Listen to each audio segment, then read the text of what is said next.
Glad to have you with us here on Ravens Rundown. Tyler Jones here. Thanks for stopping by as we are talking about the possibility of signing Ty Davis-Price, TDP, as the kids call him.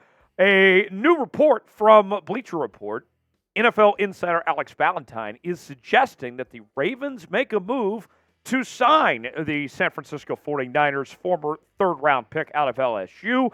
We will explore that possibility and whether or not that makes sense for the Ravens coming up on today's show. Before we do that, though, folks, your Baltimore Ravens are just one win away from securing home field advantage in the AFC, in addition to winning an AFC North Division title. Let's do our part. Like the video. Don't jinx it. Don't be the reason why the Ravens don't get the job done. The more likes, the more the odds go up of the Ravens' chances of getting the job done this weekend. Hit that like button. We'll get started with today's show.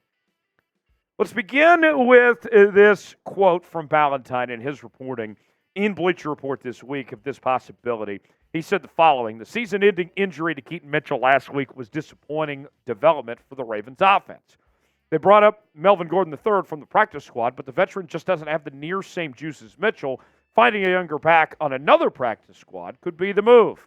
Ty Davis-Price ran a 4.48 40-yard dash at 211 pounds in the combine. He has only played 7 games since being drafted in the third round by the Niners, but he would be worth a shot on the active roster if the Ravens want to add a back before the postseason. Now, if you look back at what the Baltimore Ravens did this past week, the offense was not lacking in that game against San Francisco. They were phenomenal, both in the run game, the pass game.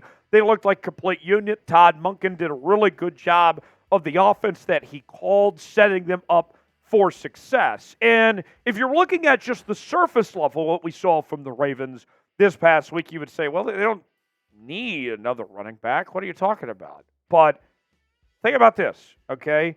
Adding Davis-Price to the mix, that's not going to hurt. There's not something bad that could come of a potential deal like this. This is a guy that was too long ago, third-round pick, helped the LSU Tigers win a national title in 2019, and really just hasn't found his footing of sorts in San Francisco. The big issue has been his lack thereof when it comes to pass blocking, that he isn't that guy that the Niners are looking for in that sense. And if you're the Baltimore Ravens, pass blocking isn't as big of a deal compared to other teams. You're such a run-heavy team, maybe it could make sense for Davis-Price to find a spot on this Ravens team that's still trying to find an opening of some sorts to replace a guy like Keaton Mitchell. So I'm not opposed to this idea. It's not going to cost you much at all. Guy that's got a lot of potential, a lot of talent. I'd be willing to give it a chance. What do you guys think? Should the Ravens sign TDP? It's our pinned comment today. Y for yes, N for no. Weigh in the comments section. Tell me what you think the Ravens should make this move or not. Got a great deal that we're offering Ravens fans as we have Ravens jerseys on sale now as the Christmas holiday is over. Now it's time to take care of yourself and find a jersey for you. Whether you want to rock out with your flock out with a guy like Mark Andrews or Lamar Jackson or Odafe Oweh, maybe you want to throw it back to an OG like Ray Lewis. We have plenty of different options for you in different shapes and sizes and colors. Current players, veteran players, we got them all at chatsports.com/Ravens jersey. Get yours today and represent your favorite team right in time for the postseason as well. Chatsports.com/Ravens jersey. The link is in the comments and the description of today's video. Get your Ravens jersey now. The scouting report on our guy here. Let's tell you what we have in detail here. Good size, first and foremost, when it comes to David Price. This is somebody that's 6 foot 211. That works for me when it comes to the running back position just fine. Also, he accelerates and cuts like a smaller back. Although he has the size of a bigger running back, we mentioned that good size there, he still can move around and do the things that make the smaller running back special. Talented operating behind a lead blocker. This Ravens offense, we've seen when you get Patrick Ricard involved or that extra tight end when you go to 12 personnel, whatever it may be, the Ravens, that extra blocker could be all the difference for a guy like TDP to be successful potentially. We mentioned struggles in pass blocking. That is not his strength. But you have other running backs that could do that. So maybe you just don't put him in your pass blocking sets if that's the case. Pass catcher, average hands, but kind of the same thing like the pass blocking idea is that you have other guys that can take care of that for you as well. That's not something that you have to ask of him to do on that front. The scouting report for TDP when he was entering the NFL draft just a couple of years ago out of LSU, Lance Zierlein had this to say about TDP, saying the following: big athletic back offering an enticing blend of size and explosiveness to go with an SEC pedigree. Davis-Price's early season tape was listless and lacking pro quality, but that changed over the second half of the year, his final year at LSU.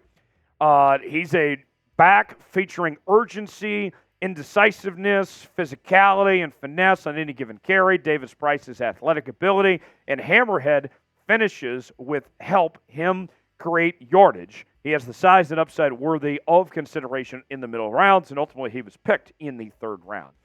The thing about this, too, when I look at from the Ravens' perspective on where they're at, remember when Keaton Mitchell went down, was out for the season, the very first move that was announced that night, in fact, was that John Harbaugh and the Baltimore Ravens were going to promote Melvin Gordon from the practice squad to the active roster.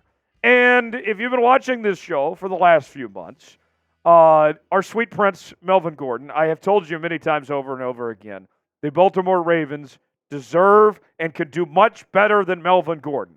And for me, this is not even about Gus Edwards. This is not about Justice Hill. This is about doing better than Melvin Gordon. And we know about Melvin Gordon's fumbling issues, his lack of speed, and all of those different things. Not to mention him being an older running back at this point in time.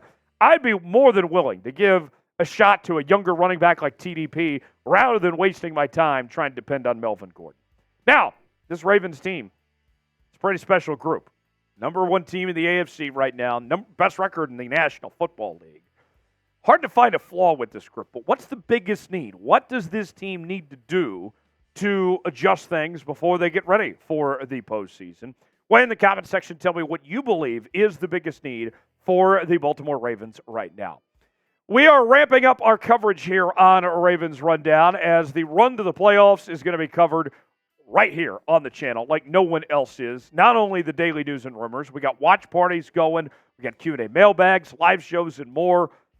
Be a part of the run to the playoffs with us here on Ravens Rundown. Our next milestone, try to get towards 14.5K subscribers on the channel, just over 50 away from reaching that next milestone. Join the family. Come on in, stay a while, and be a part of what we're doing every day on Ravens Rundown. Best part about it, doesn't cost you a thing. Subscribe now for free. You'll be glad you did. Now let's go over the rushing numbers for the Baltimore Ravens. And you can see that there is a big gap of sorts without Keaton Mitchell involved in this Ravens offense, as he was averaging 8.4 yards a carry, was bringing that explosiveness to this Ravens offense that you just don't have with the other backs necessarily. And Lamar is back to being your leading rusher again. He's taken that mantle back away from Gus Edwards. In a perfect world, you don't want to have to run Lamar too much because you would like to have your quarterback stay healthy while you're trying to make this Super Bowl run of sorts. You look at the depth chart at the moment, it's Gus, it's Justice Hill, and then it's Melvin Gordon holding those spots for now. But I look at it this way, folks. As we are 2 weeks left in the regular season, we mentioned the Ravens with the record that they have, just the opportunity that this season presents itself. They cannot squander this. They cannot mess this up and have to put their best foot forward. And if we're being honest with ourselves, if we're laying our head down at night and going to sleep and thinking about this Baltimore Ravens team, none of us can honestly say to ourselves that Melvin Gordon gives this team the best chance of winning football games. They got to do something better. This could be a potential better option than a guy like Melvin Gordon. Can't mess this up. Take advantage of it. Put your best foot forward to try to pursue that championship.